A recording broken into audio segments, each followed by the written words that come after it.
j'espère que vous allez bien, que vous faites des bonnes lectures, que vous passez une bonne semaine comme d'habitude. Et je vous retrouve aujourd'hui pour mon bilan slash haul du mois de janvier 2024. Je sais pas pourquoi j'ai bugué comme ça, c'était le premier mois de l'année, je pense pas que j'aurais pu l'oublier. Enfin, c'est pas comme si j'avais pu confondre en me disant attendez combien de mois on est, 4, 5... Non, c'était le premier, donc mois de janvier 2024. J'ai encore une fois rassemblé mon haul et mon bilan lecture, même si ça va durer 4 piges du coup.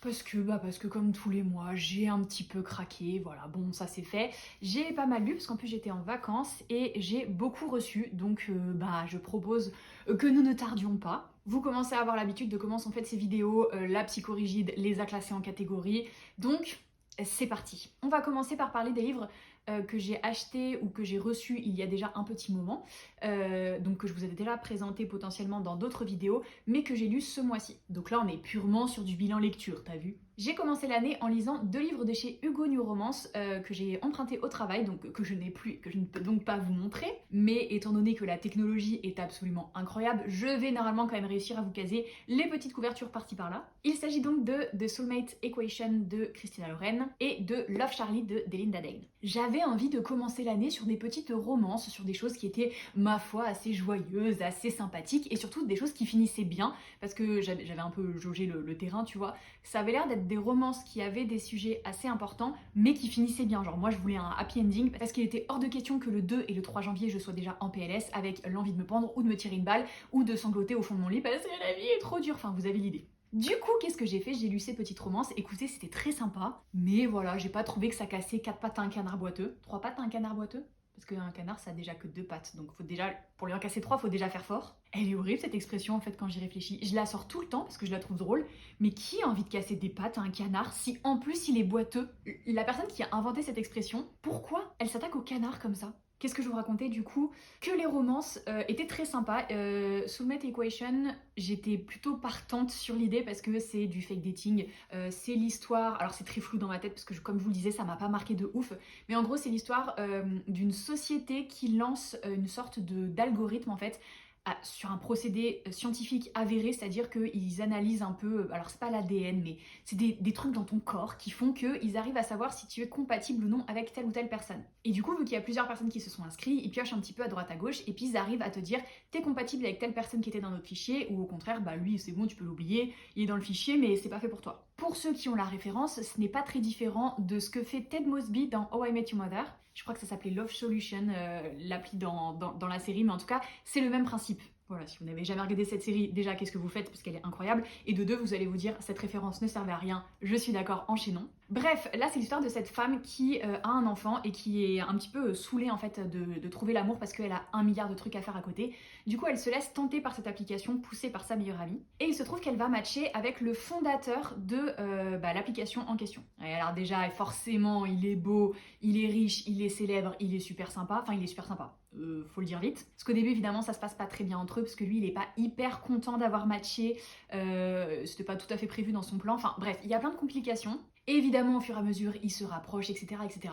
Voilà, il y a des petites révélations, des petits rebondissements. C'est assez mignon, mais vous voyez, ça m'a pas marqué de ouf. Peut-être aussi que j'ai trouvé que le style était pas non plus incroyable. Enfin bref, c'était une lecture sympa mais sans plus. Love Charlie, j'ai beaucoup plus aimé et je pense que ça venait du fait que c'était un Friends to Lover parce que je me suis découvert une passion pour cette trope. En fait, j'aime beaucoup, peu importe qu'ils le savent depuis qu'ils sont jeunes, qu'ils s'aiment ou peu importe que ça vienne après, j'aime beaucoup la tension que ça crée dans la relation et le côté c'est mon ami et je veux pas la perdre en tant qu'ami et c'est mon meilleur ami, je peux pas faire ça mais en même temps je suis trop attirée par lui. Enfin, vous voyez, je sais pas, il y a des choses qui me plaisent beaucoup dans cette trope. Et là, c'était extrêmement bien fait parce que leur amitié est très très belle et très très saine. C'est pas genre c'est ma meilleure amie ou c'est mon meilleur ami, mais comme au fond je l'aime, je fais tout pour saboter sa vie. Non, pas du tout. Enfin, sa vie amoureuse, je veux dire. Vous voyez, en mode moi je l'aime, du coup personne ne peut l'avoir. Enfin bref, c'était pas ça du tout. C'était très mignon. Après, j'ai trouvé que c'était un peu tiré par les cheveux parce qu'il y a un moment, un rebondissement qui certes ajoute masse de tension dans l'histoire et est extrêmement touchant. Donc, qu'au fond j'ai beaucoup aimé. Mais je m'attendais pas forcément à ça et c'était en totale contradiction avec le début du livre qui était très classique.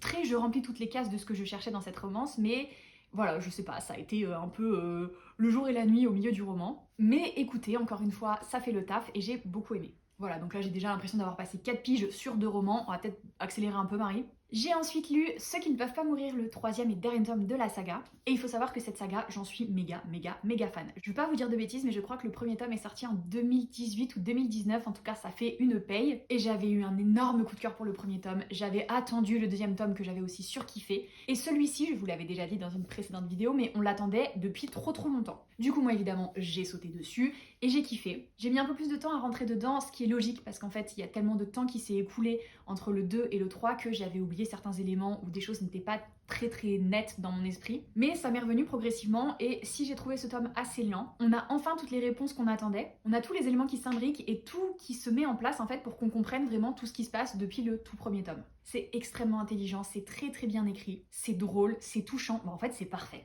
Franchement, c'est parfait. C'est une autrice française, c'est une saga que je vous recommande à 1000% parce que c'est de la fantasy un peu à la Supernatural mais à la belle époque avec un petit côté du coup Enola Holmes parce qu'il y a aussi des enquêtes. Enfin franchement, je sais pas trop comment vous le résumer mais juste c'est trop cool et comme je vous l'ai dit c'est une autrice française, j'avais un argument derrière ça, je vous ai balancé comme ça en mode c'est une autrice française, bref. C'est une autrice française et je trouve qu'on a tendance à sous-estimer les autrices françaises parce que souvent, et moi la première, hein, c'est pas du tout une critique, je suis en mode ouais ce livre va être traduit et tout, et oui c'est trop cool qu'on ait des super traductions, mais il faut pas oublier qu'il y a des auteurs français et donc des sagas françaises qui sont incroyables et qui méritent aussi autant, voire plus de hype que certains des livres traduits sur lesquels on se jette tous. Voilà, c'est tout, c'était le petit message comme ça. En tout cas, je kiffe cette série et je ne peux que vous la recommander. Après ça, j'ai lu un service de presse qui traînait dans ma pile à lire depuis un petit moment. Il s'agit de Girl in Pieces de Kathleen Glasgow, qui m'a été envoyé par les éditions Anne Carrière.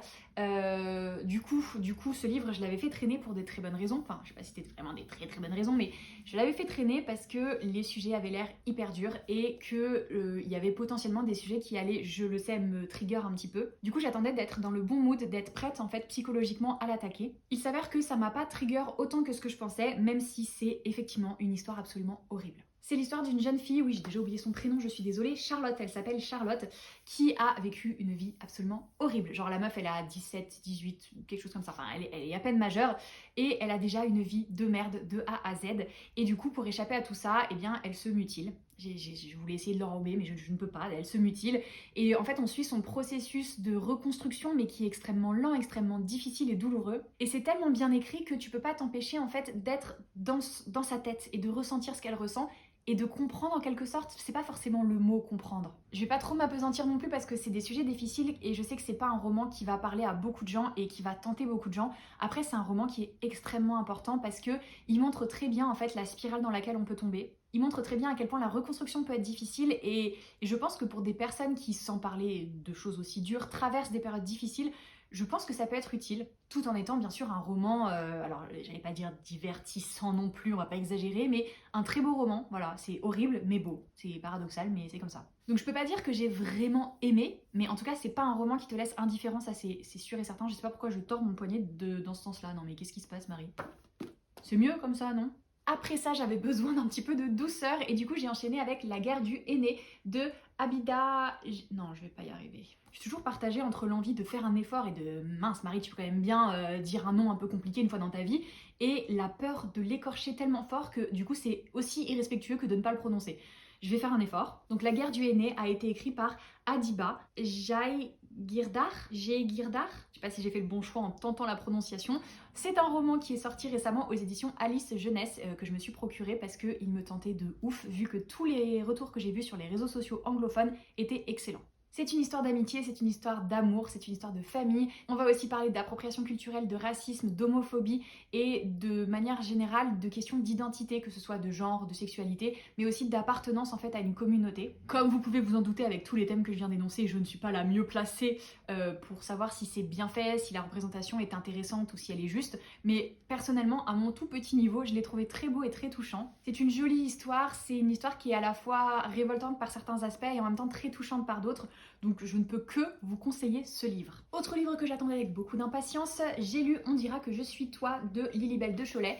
J'avais reçu une épreuve non corrigée au travail, mais celui-ci sort tout début février, je crois. Donc au moment où sort cette vidéo, je pense qu'il sera déjà disponible en librairie. Rappelez-vous, les libelles de Cholet, je vous en ai parlé 1 milliard de fois sur cette chaîne parce que c'est celle qui a écrit Les voyages forment la jeunesse, que j'avais surkiffé parce que c'était à la fois extrêmement touchant, des sujets importants et en même temps très très drôle et vraiment addictif en fait comme histoire, assez légère, tout en de temps en temps te balançant des petites pointes de vérité comme ça à la tête. Et on est totalement sur la même veine avec ce roman. C'est l'histoire de deux meilleures amies, Juliette et Elena, oui j'avais oublié leur prénom, vous avez l'habitude. Juliette et Elena qui en fait ont toujours fait leur scolarité ensemble et qui au moment d'entrer en je ne sais plus quelle classe, au lycée je crois, ou en dernière année de lycée, enfin bref, elles sont séparées parce qu'il y en a une qui doit aller en Bretagne chez son père qu'elle n'a pas vu depuis des années et une autre qui est envoyée en pensionnat en Suisse. Sauf que pour des raisons différentes et variées, elles n'ont aucune envie chacune de leur côté d'aller dans l'endroit qui est destiné à les recevoir pour cette année scolaire. Du coup, vu qu'elles se ressemblent un petit peu physiquement et surtout que les personnes qu'elles vont rencontrer dans cette nouvelle année ne les connaissent pas, elles décident de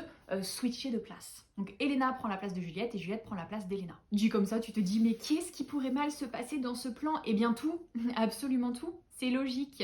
Voilà, c'est un petit côté 4 à la maison. Non, comment c'est? Vous savez où elles ont été séparées à la naissance, les jumelles, et parce que leurs parents se sont séparés, elles se retrouvent dans un camp de vacances. À nous 4! C'est pas ça le titre? Avec Lindsay Lohan qui s'est dédoublée là. Bon bref, peu importe. En tout cas au début il y avait un petit peu cette vibe là, sauf que très vite on plonge sur quelque chose de très touchant et de très émouvant. Très émouvant, Marie, tu peux peut-être faire la liaison, ça te coûte pas grand chose. C'était donc une chouette lecture, j'aime toujours beaucoup le style de Lily-Belle de Cholet, c'est bien fait, c'est bien écrit, voilà, c'est beau. Après ça, j'ai lu Le Code de Jill, qui est un service de presse que j'ai reçu au travail d'un livre qui va paraître aux éditions Rajo. Sauf que là, en fait, je me rends compte que je n'ai aucune information. Je ne sais pas du tout quand est-ce qu'il sort. Voilà. Donc, je pense que c'est en mars, avril peut-être, je sais pas. Je vais faire mes recherches et au moment du montage, je rajouterai la date de sortie de ce livre ici. Genre là. En tout cas, de quoi ça parle? Eh bien écoutez, c'était hyper perché. C'est un livre assez court, mais très très bizarre, et en même temps très addictif. C'est l'histoire de Jill, qui a eu une enfance un petit peu particulière pour plein de raisons différentes, et qui va se mettre à travailler pour, comment on appelle ça, comme Bones dans la série là, des anthropologues, voilà. Elle travaille pour des anthropologues, c'est-à-dire que elle apprend en fait à observer les cadavres, et à leur donner un peu un visage, et en fait ça va la mener sur la piste d'un corps retrouvé de l'époque médiévale. Enfin voilà, il y a plein d'histoires qui vont déboucher à partir de ça. Il y a un petit côté surnaturel qui vient se mêler au récit. Je vais pas vous mentir, à la fin, j'étais un peu en mode... Quoi? Donc je suis pas sûre à 100% d'avoir été convaincue par ce livre, je ne vous le cache pas. Mais en même temps, j'y allais un peu comme ça en mode, oh, écoute, c'est un livre court, ça va se lire rapidement, voilà. J'avais pas non plus des attentes de ouf, et je pense que c'est pas tout à fait mon style parce que, à mes yeux, on est entre le roman contemporain et une toute petite dose de thriller en fait, limite policier, avec toute l'ambiance qui se dégage de cette histoire d'anthropologie, etc. Moi, c'est pas forcément ma cam, mais écoutez, j'ai trouvé que c'était bien écrit et c'était par contre très très original. Donc si c'est un peu votre délire, foncez. Enfin, foncez quand il sera sorti. Encore une fois, je vous remets la date de sortie par ici. Et d'ailleurs, je pense que les éditions Rajo ne l'ont pas encore annoncé, donc peut-être j'ai spoilé un peu. Sorry. Après, moi, j'ai reçu un service de presse au travail, je vais pas vous mentir en vous disant j'ai lu un livre, mais je peux pas vous en parler. Enfin, c'est bon, voilà, j'ai lu Le Code de Jill.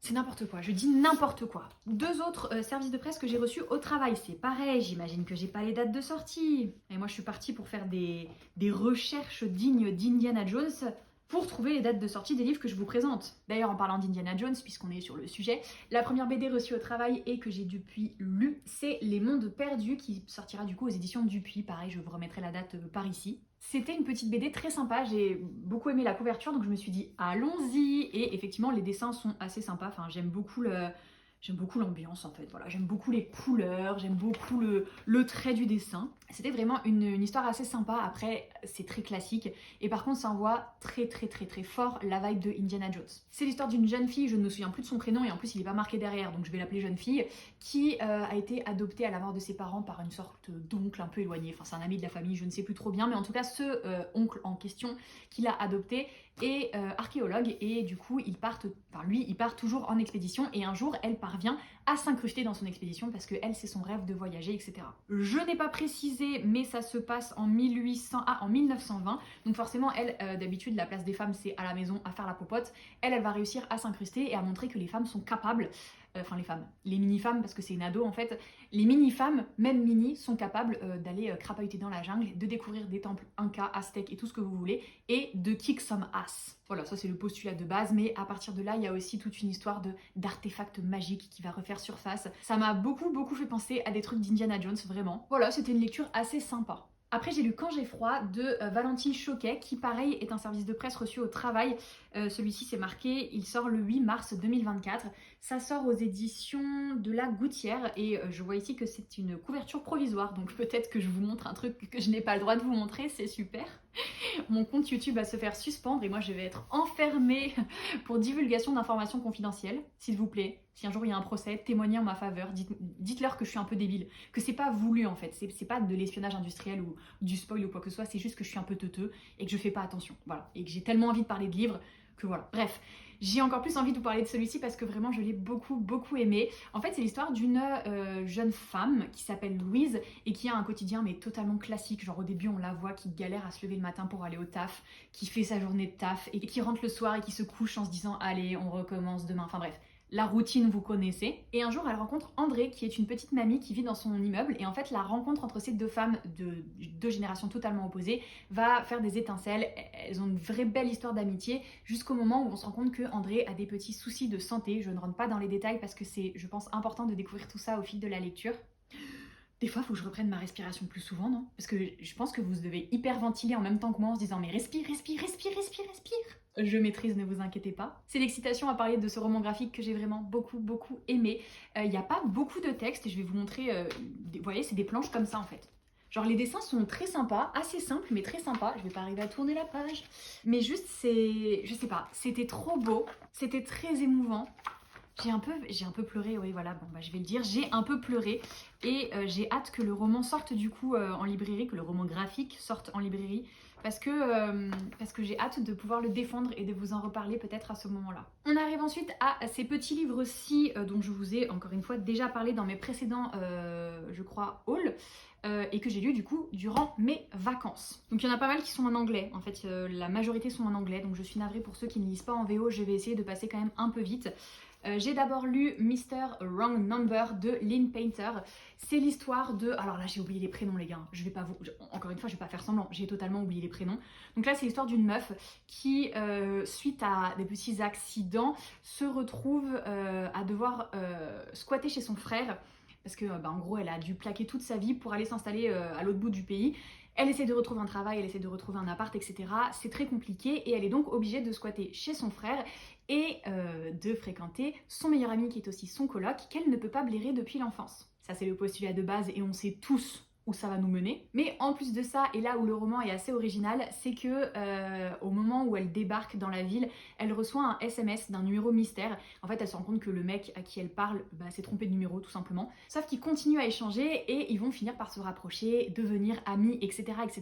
jusqu'au moment où on découvre qui est le fameux monsieur faux numéro. Et évidemment, ça complique tout. Dit comme ça paraît extrêmement cliché et très prévisible et on va pas se mentir, ça l'est. Mais j'ai beaucoup aimé, c'était drôle, c'était touchant, la relation entre les personnages était vraiment belle. Donc franchement, j'ai beaucoup aimé. C'est pas la romance de l'année, mais ça se lit tout seul. Il y a un peu de smut, mais pas tant que ça, et ça c'est un point positif, pour moi en tout cas.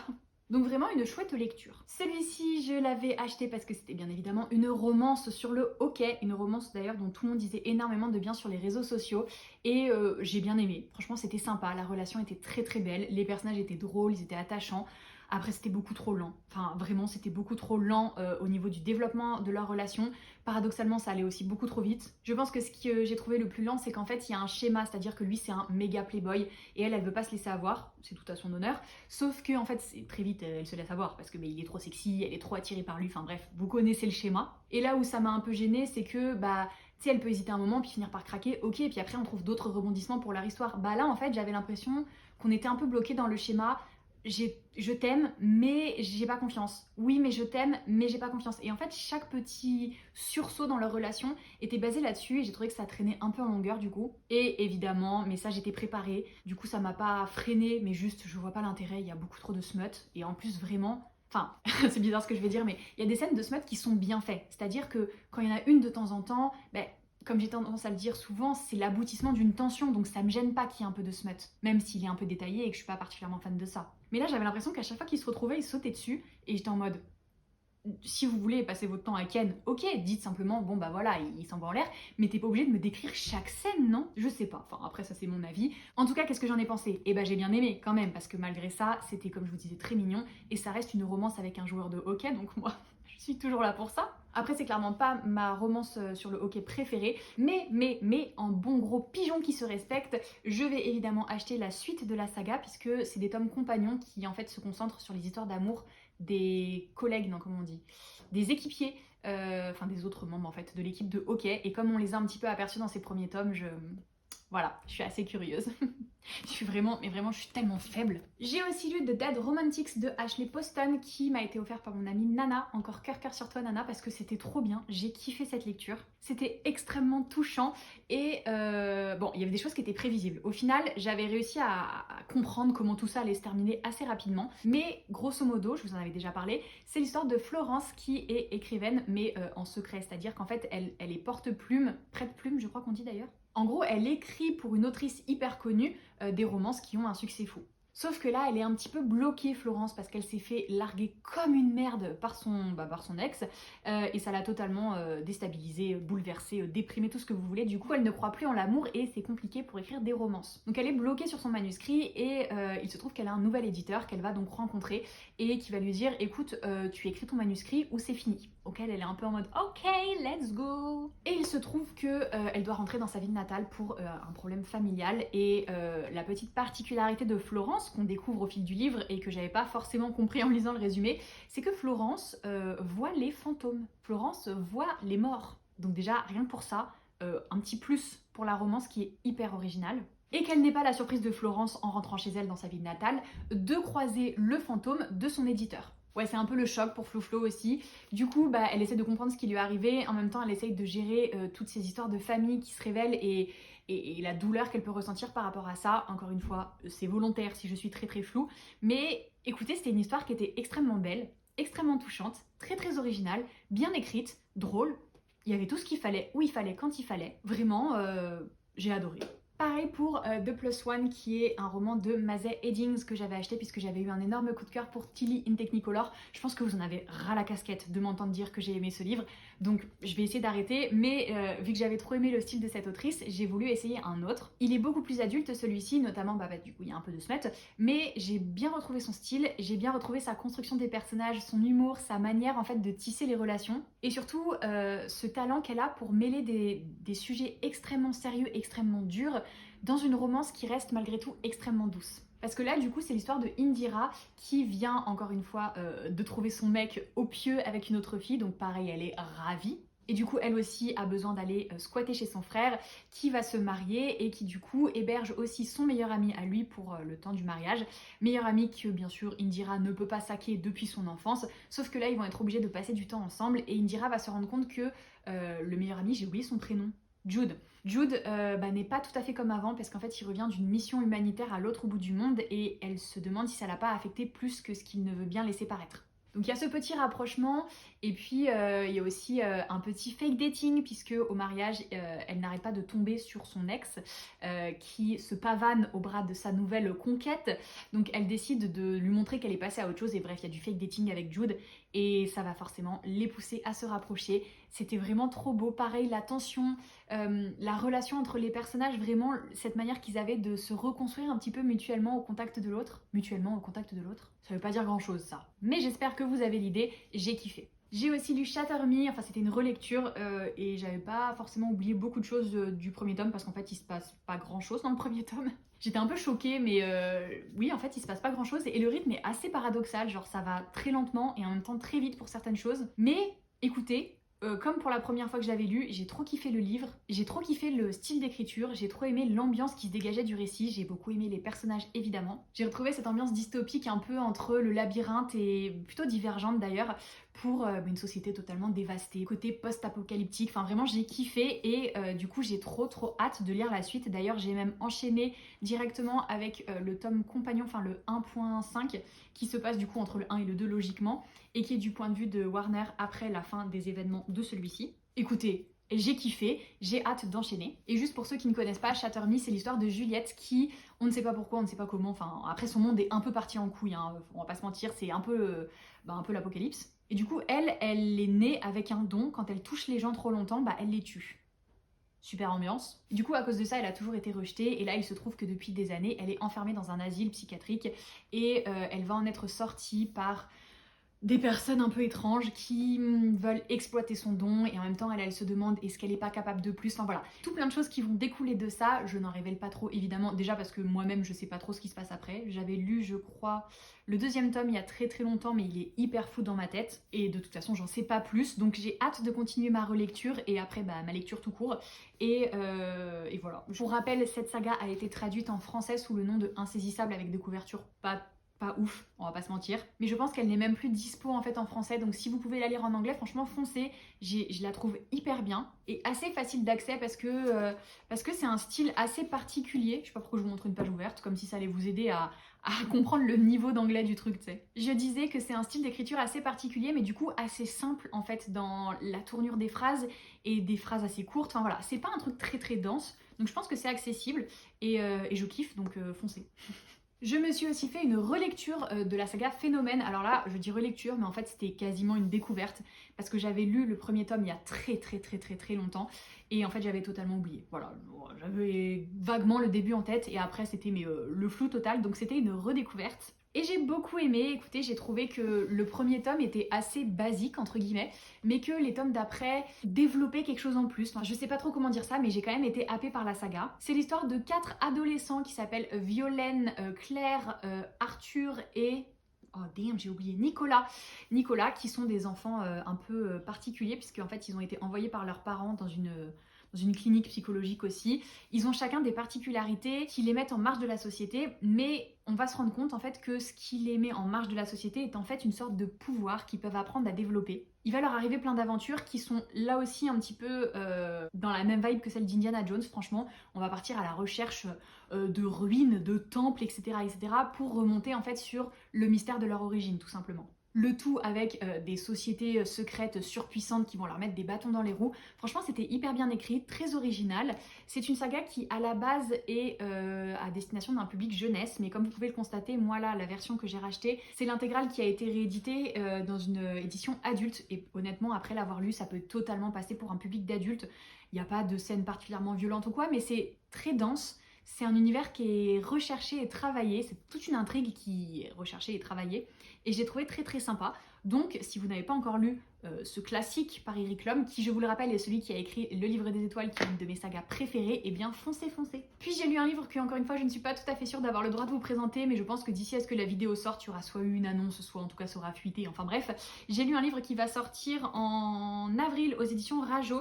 Il s'agit de Défier la nuit de Brigitte Kemmerer, qui est celle qui a écrit Un sort si noir et éternel. Et les gars, mes gros coup de cœur. Énorme coup de cœur même, parce que j'ai retrouvé ce côté fantaisie ado, à la limite de la romantaisie, avec exactement tout ce que je voulais et tout ce que j'aime. En gros, on est dans le royaume de Kandala, où une mystérieuse fièvre se répand depuis déjà plusieurs années, et le seul moyen de survivre à cette fièvre, c'est de boire un antidote qui a été fait à partir de fleurs très spéciales qui ne poussent pas partout dans le royaume. Vous vous doutez bien que du coup, il y a un petit trafic autour de ces fleurs-là, et nous, on suit Tessa, qui est une apothicaire, qui, elle, s'arrange toujours pour en fait, voler des fleurs et la distribuer à ceux qui n'ont pas les moyens de se l'acheter. Donc on suit Tessa, qui est un petit peu dans sa quête à la Robin des Bois. Et on suit aussi, j'ai oublié son prénom, Korik, qui est le frère du roi, donc le prince, et il est aussi son bras armé. En gros, il maintient la justice et comment on dit, le calme, la paix, enfin en tout cas c'est le policier du royaume quoi. Et surtout il fait flipper tout le monde parce qu'il a une réputation d'être une grosse brute. Et bref, il va se passer quelque chose qui vont faire que Korik et Tessa vont être obligés de collaborer. Alors que clairement Tessa, elle déteste le prince parce qu'elle pense que c'est un mec sans cœur qui bute tous les gens qui sortent un peu du rang. Et Korik, lui, il est peut-être pas si indifférent que ça, enfin bref. J'ai kiffé, vraiment, genre gros coup de cœur. C'est de la fantaisie, c'est un univers qui est extrêmement bien travaillé. C'est des intrigues de cour, des secrets, des trahisons, des mensonges, des révélations. Bon, il y a une révélation qui arrive à peu près genre à là, et je l'avais vu venir. Bon, je pense que tout le monde la verra venir, mais c'est pas grave parce que tout le reste est incroyable. Enfin, même le début était incroyable, hein, mais ce que je veux dire, c'est que la petite révélation que j'avais vu venir n'a pas réussi à me gâcher tout ça. gros coup de cœur. Et d'ailleurs, je vais pas m'appesantir dessus parce que je pense que je vous en reparlerai plus proche de sa sortie parce que j'ai kiffé en fait. Je suis prête à faire la propagande. Est-ce que vous êtes prêts à recevoir ma propagande sur ce titre? Je pense que vous n'êtes pas prêts. Vous aurez beau répondre oui, vous n'êtes pas prêts parce que vous me connaissez, je vais en faire des tonnes. Voilà, donc ça c'était les livres que j'ai lus ce mois-ci et que j'avais déjà reçus ou achetés les mois précédents. Maintenant je vais vous montrer les 2 livres que j'ai achetés ce mois-ci. Oui, j'en ai acheté que 2. Victoire. Ah non, en fait j'en ai acheté 4. Bon, en vrai 4 ça va quand même. Mais du coup sur les 4 livres que j'ai achetés, il y en a 2 que j'ai pas encore lus et 2 que j'ai lus. Donc là pour continuer dans le côté bilan lecture, je vais vous montrer les 2 livres que j'ai achetés et que j'ai du coup déjà lus. Ce mois-ci, j'ai acheté Betting on You de Lynn Painter, c'est son dernier roman et vu que j'avais beaucoup aimé Better Than the Movies et que celui-ci est totalement dans la même veine parce que c'est un petit roman adolescent, je me suis dit allons-y, donc pareil je l'ai lu pendant mes vacances. C'est l'histoire de Bailey et de Charlie qui se rencontrent totalement par hasard un jour alors qu'ils prennent l'avion et qui en fait n'arrêtent pas de se recroiser pour des périodes assez courtes et pas des trucs très significatifs jusqu'au moment où ils vont passer l'été en fait à travailler ensemble dans la même boîte. Et ils ont tous les deux une vision assez différente de l'amour pour des raisons différentes et personnelles. Et Charlie, il est persuadé que l'amitié entre garçon et fille n'est pas possible et n'existe pas. Et Bailey, elle pense que si. Et du coup, ils vont faire une sorte de pari en se basant sur, bien évidemment, leurs collègues de travail, ce qui est toujours très sain, qui n'est pas du tout une mauvaise idée qui va te faire courir à ta perte. Non. Bref, en tout cas, au fil de l'été, ils vont passer du temps ensemble, ils vont se rapprocher.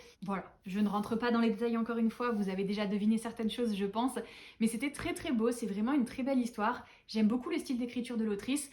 Après, je pense pas que j'en garderai un souvenir impérissable pour le reste de ma vie. Mais la relation est très belle, les personnages sont vraiment touchants et très attachants, donc j'ai beaucoup aimé. Je sais pas si je vous ai dit que c'était en VO. C'est en VO, pour le moment je pense pas qu'il y ait de traduction annoncée, mais je crois avoir vu que les droits de Better Than the Movies avaient été rachetés, mais je sais pas par qui, je sais pas quand, je sais pas comment.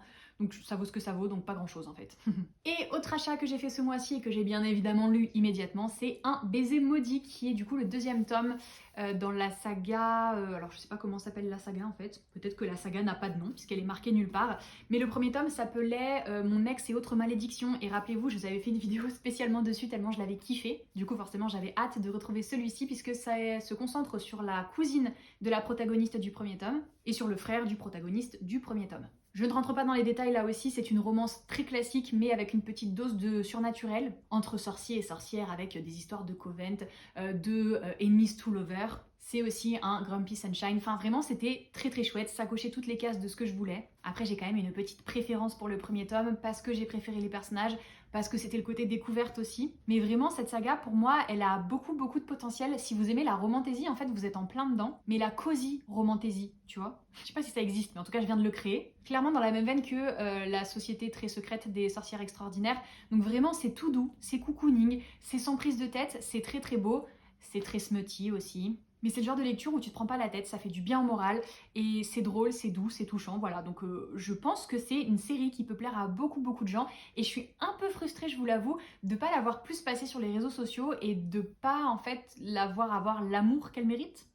Bref, moi j'ai kiffé, je vous la recommande. Voilà, on arrive maintenant à la catégorie des services de presse que j'ai reçus et du coup que j'ai lus dans la foulée, ou que j'avais déjà lu au moment où je les ai reçus. Exemple numéro 1, j'ai reçu la box promotionnelle de la part des éditions Rajo qui contenait Ce don perfide de Émilie Tiède. Et je vous avais déjà du coup parlé de ce titre parce que moi j'avais reçu un service de presse au travail, donc je l'avais lu bien avant sa sortie. Pour rappel, j'avais kiffé. Là aussi, romantésie adolescente qui coche toutes les cases. Donc je suis contente de l'avoir dans ma bibliothèque vu que j'avais rendu le service de presse reçu au travail pour que mes collègues puissent en profiter. La couverture est hyper jolie, le jaspage est très beau. Et la box contenait des petits goodies assez sympatoches, notamment ce petit sticker en forme de citron et ce petit marque-page. Mais il y avait d'autres choses dans la box, mais je sais pas où je les ai mis. Je me souviens même plus ce qu'il y a. Il n'y avait pas de l'huile d'olive? J'ai quand même pas déjà bu toute l'huile d'olive. Pourquoi il y avait de l'huile d'olive? Non, il n'y a pas d'huile d'olive, Marie, quel rapport? Parce que ça se passe en Italie? Vraiment, les problèmes de mémoire, c'est grave, hein. Bref, j'ai reçu ce service de presse que j'avais déjà lu et que j'ai beaucoup aimé. C'est n'importe quoi cette vidéo. J'ai aussi reçu la version définitive des Sœurs Wickwood de Ludivine Irola qui m'a été envoyée par les éditions Page Turner. La couverture est toujours aussi belle. On a le jaspage qui est absolument sublime. En plus, je l'ai reçu dédicacé, donc franchement, trop cool. Et pareil, je vous avais déjà parlé de cette lecture puisque je l'ai lu le mois dernier je crois. Encore une fois, j'avais reçu un service de presse au travail. C'est un roman qui je pense va en surprendre plus d'un. C'est l'histoire de deux sœurs dont une est un fantôme qui sont issues d'une longue lignée de sortes de magiciens en fait pour le trône. Sauf que depuis quelques générations, leur famille a totalement été déchue.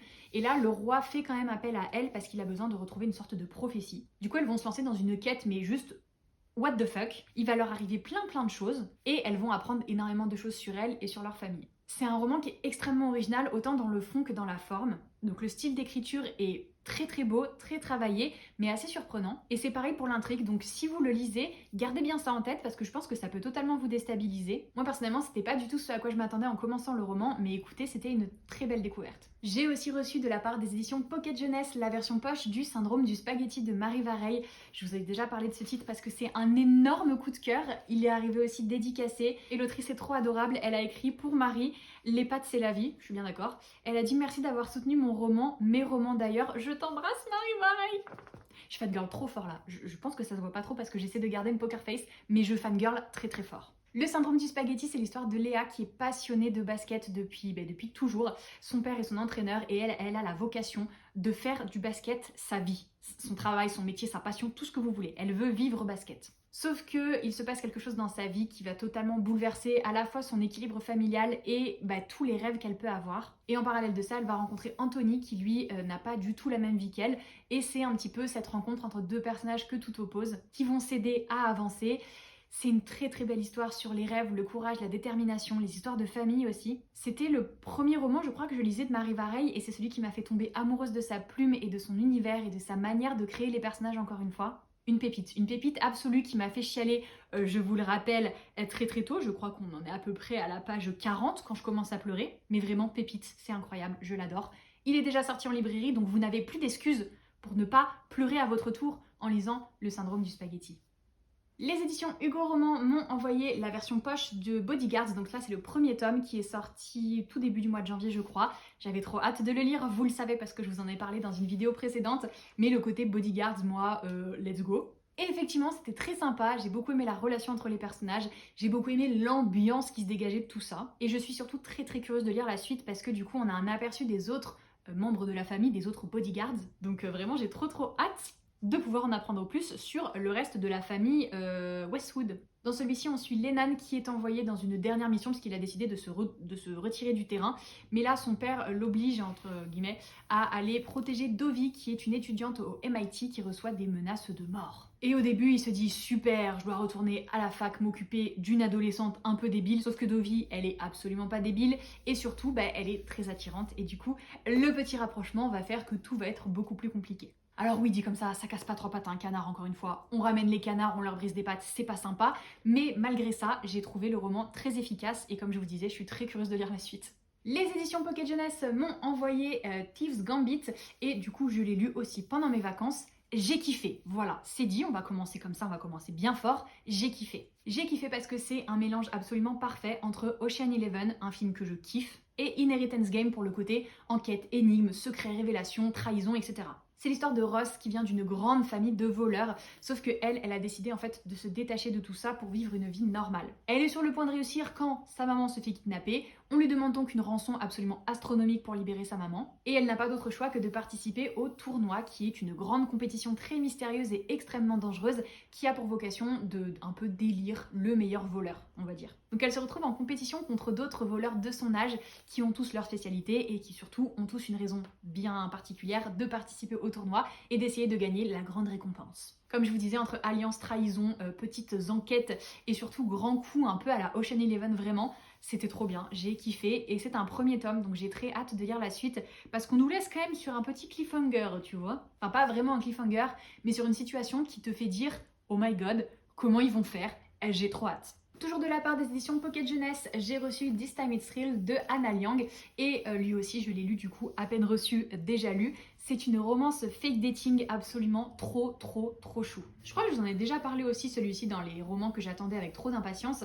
C'est l'histoire de Elisa qui rend un devoir à l'école qui en fait parle de sa relation parfaite, sa relation de couple absolument trop mimi, etc., etc.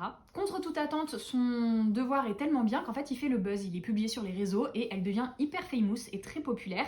Elle décroche notamment un stage dans son journal de rêve et elle est trop contente.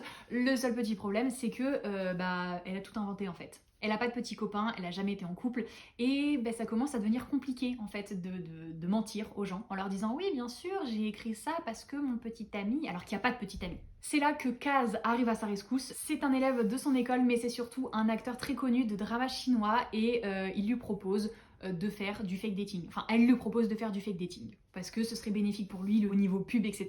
Et elle, du coup, elle pourrait dire oui, bien sûr, c'est lui mon copain. Voilà, enfin bref, ils s'arrangent tous les deux comme ça. Et puis, comme dans tous les fake dating, forcément, à force de passer du temps ensemble, ils vont se rapprocher. Et voilà. C'était très mignon, c'est du fake dating adolescent, donc pas de smut, et ça fait du bien. Mais ça n'empêche pas que leur relation était extrêmement travaillée, assez profonde et très mignonne, donc j'ai kiffé. En plus ça se passe à Pékin et du coup j'avais vraiment l'impression de visiter la ville au travers du regard d'Elisa et bon c'est un petit plus et je sais très bien que c'est pas représentatif de la ville mais ça m'a vraiment donné envie et ça m'a fait voyager le temps d'un instant donc c'était une très belle lecture. Les éditions Nathan m'ont envoyé un autre roman de Lilibelle de Cholet qui s'appelle cette fois-ci Sœur aînée. C'est dans la collection Court toujours, donc c'est un roman très court justement, qui raconte l'histoire d'une adolescente, je vais quand même faire l'effort, ah oui Tess. Tess qui est obligée en fait de garder sa petite sœur et son petit frère le temps d'une soirée alors que justement elle avait une soirée de prévue. Elle décide d'y aller quand même et elle a pas d'autre choix que de les emmener avec elle et ça va totalement partir en cacahuète. C'est une histoire qui est courte, donc c'est une nouvelle, mais j'ai été assez agréablement surprise par la manière dont l'autrice arrivait quand même à développer les personnages, leurs relations et à faire passer un vrai message. C'est court, mais c'est extrêmement bien écrit et j'ai beaucoup aimé. Voilà, c'est court, alors je vais pas non plus parler pendant 4 piges. Désolée si mon avis était un peu expéditif, mais encore une fois, c'est des libelles de Cholet, donc moi, je kiffe. Enfin, dernier service de presse reçu ce mois-ci que j'ai déjà lu, il s'agit du 3e tome de Twisted Hate. Faut que je fasse attention à comment je le prends parce que en le lisant, comme toute personne normale, je l'ai tenu comme ça, et devinez quoi, ça a fait partir un petit peu du brillant sur le dos, donc je suis ravie. Je vais faire attention de le tenir correctement. J'ai donc reçu et lu Twisted Hate, qui est le 3e tome dans la série Twisted. On se concentre cette fois-ci sur Jules et Josh, donc le frère et la meilleure amie de Ava, qui était l'héroïne du 1er tome. De toute façon, on reste toujours dans leur petit groupe d'amis là. Et eux, ils se détestent depuis des années jusqu'au moment où ils sont forcés de passer un petit peu du temps ensemble parce qu'ils travaillent au même endroit. Et voilà, rapprochement. Puis après, c'était un peu un plan cul. Puis en fait, après, ça va devenir plus. Puis bien évidemment, comme dans tous les livres de cette autrice, il y a des secrets, des révélations, mais juste what the fuck qui vont venir tout perturber. Je garde en fait le même ressenti que sur les premiers tomes, c'est-à-dire qu'il y a beaucoup trop de smut, qui est beaucoup trop graphique et beaucoup trop gênant. Vraiment, c'est ultra cringe. Et puis c'est juste what the fuck en fait. Chaque personnage a une histoire plus what the fuck que celle d'avant. Et à un moment, c'est juste too much pour moi. Mais, malgré ça, et franchement c'est très fort, j'ai kiffé, et le machin il fait quand même 600 pages, et je les ai dévorés en même pas une journée quoi. Je ne sais pas pourquoi, ça va à l'encontre de tous mes principes, et je suis la première surprise d'aimer cette saga, mais j'aime cette saga, je suis désolée, c'est comme ça. Et du coup moi bien évidemment maintenant j'attends le 4e et dernier tome, qui est du coup sur Stella et sur Christian je crois, donc voilà, je sais pas quoi vous dire de plus, j'ai kiffé. On passe maintenant au service de presse que j'ai reçu mais que je n'ai pas encore lu, même si le premier que je vais vous présenter au moment où je tourne cette vidéo, c'est ma lecture en cours, donc au moment où sortira cette vidéo, je l'aurai déjà fini. Mais les éditions Albin Michel m'ont envoyé le tant attendu Ces prières que je fais dans le noir de Nin Gorman et Marie Alino. C'est un roman dans l'univers, je sais pas vraiment si on peut dire ça, mais avec un des personnages en tout cas de La nuit où les étoiles se sont éteintes. Je suis prête à chialer tout ce que j'ai.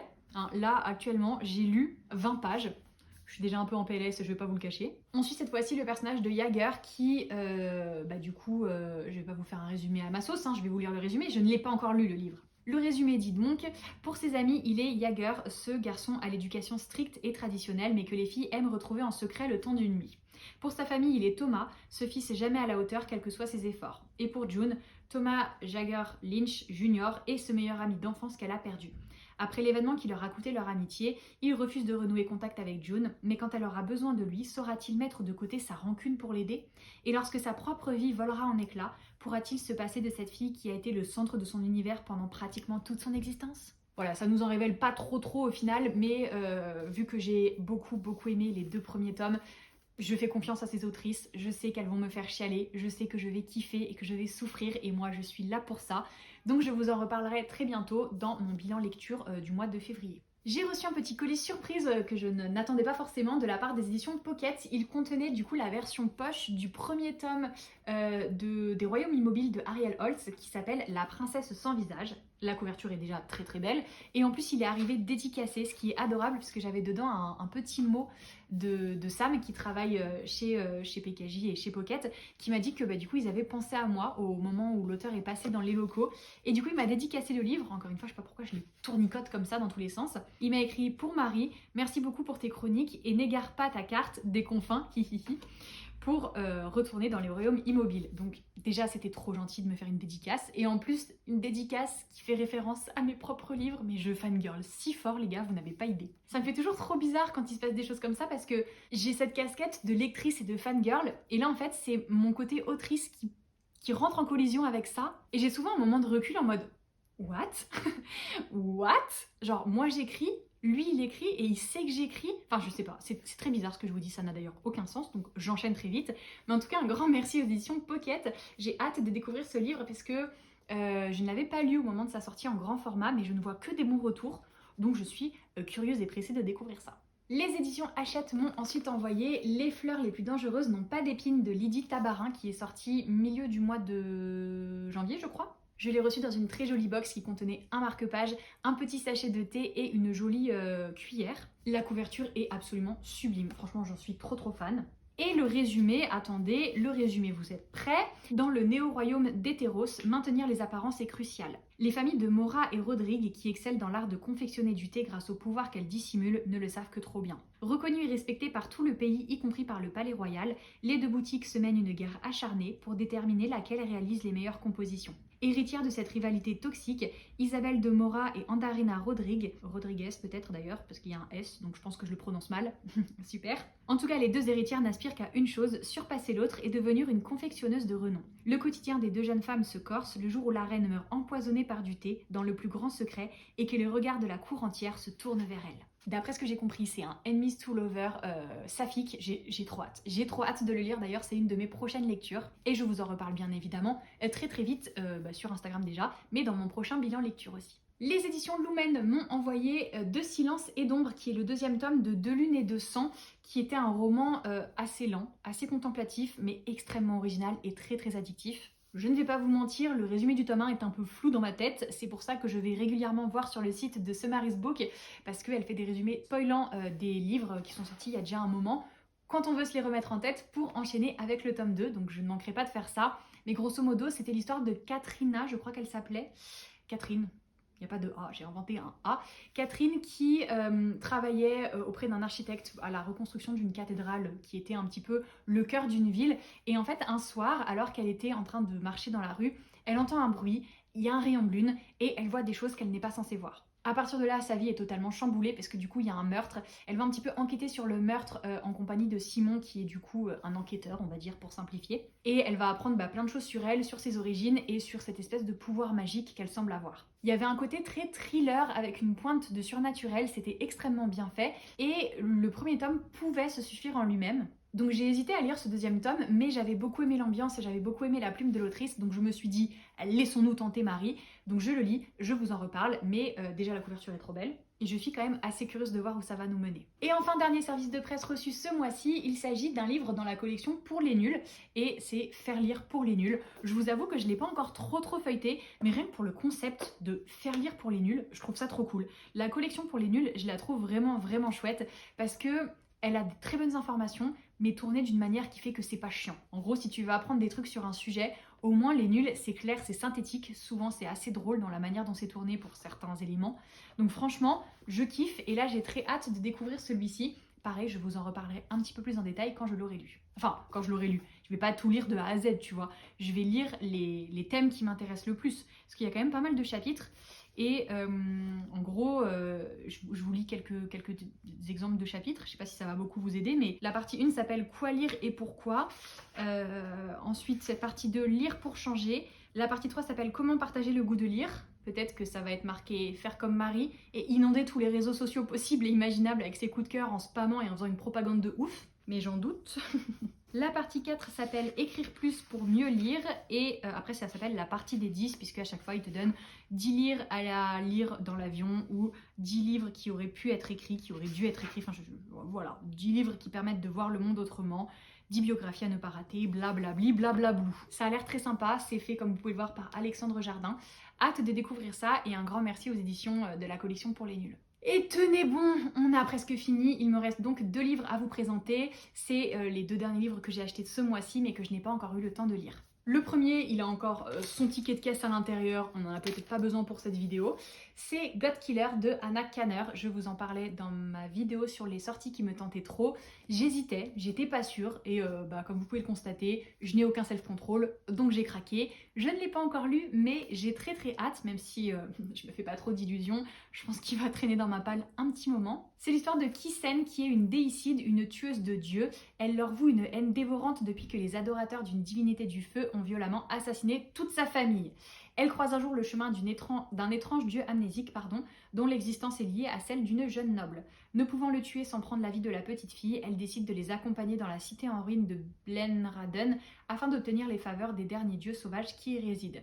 Rejoints par un chevalier désabusé et poursuivis par de nombreux démons prêts à tout pour les tuer, ils prennent conscience du rôle capital qu'ils auront à jouer pour sauver leur monde de l'agonie. Franchement, une histoire de dieu avec, je pense, un petit rapprochement forcé, voire un enemies to lover.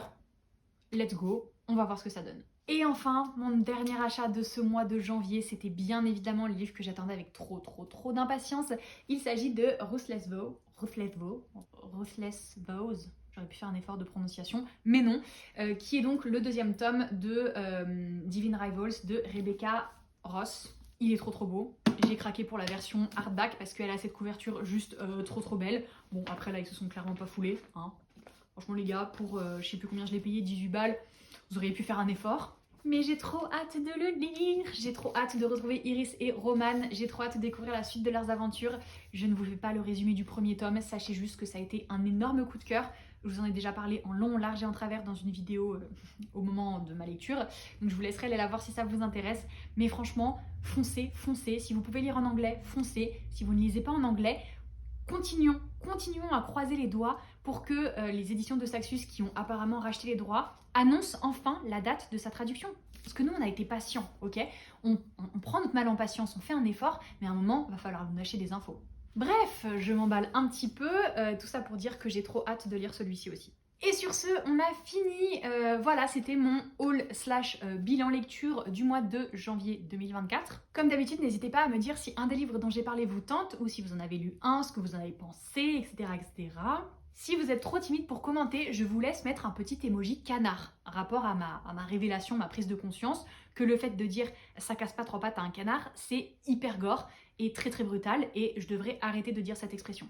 Je le ferai pas parce que je me connais un peu et elle me fait beaucoup trop rire et je sais que j'y arriverai pas, mais on devrait quand même, pour respecter les canards, arrêter de dire ça. Bref, mettez un petit emoji canard, en plus ça va surprendre tous les gens qui ne vont pas jusqu'à la fin de la vidéo parce qu'ils vont se dire qu'est-ce que c'est que ces canards dans les commentaires. Ça peut être rigolo.